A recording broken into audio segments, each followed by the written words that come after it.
பாண்டிய மன்னர் ஒருத்தர் இரவு நேரங்கள்ல காவலுக்கு போறாரு. அப்போ ஒரு தெருவுல எல்லா வீடும் பூட்டி இருக்கு.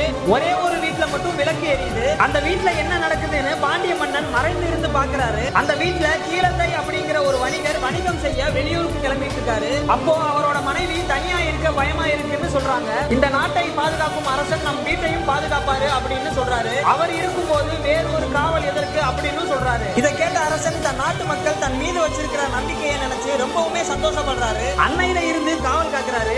திடீர்னு அந்த வீட்டுல இருந்து பேச்சு சத்தம் கேக்குது. அந்த வணிகர் வீடு திரும்பிய விஷயம் மன்னருக்கு தெரியல. இது தெரியாம மன்னர் அந்த வீட்டு கதவை தட்டுறாரு. அப்போ அந்த வணிகர் யாருன்னு கேக்குறாரு. இந்த ராத்திரி நேரத்துல யாராவது கதவை தட்டினா அந்த வணிகர் அவரோட மனைவியை சந்தேகப்படுவாரு அப்படின்னு யோசித்த மன்னர் அந்த தெருவுல இருக்கிற எல்லா வீட்டு கதவையும் தட்டிட்டு போறாரு. அடுத்த நாள் மக்கள் அரசவைக்கு முன்னாடி கூடி இரவு நேரங்கள்ல வீட்டு கதவை யாரோ திருடன் தட்டுறதாகவும் அவனை பிடித்து அவன் கையை வெட்டணும் அப்படின்னு சொல்றாங்க. இதுக்கப்புறம் நடந்ததை நம்ம அடுத்த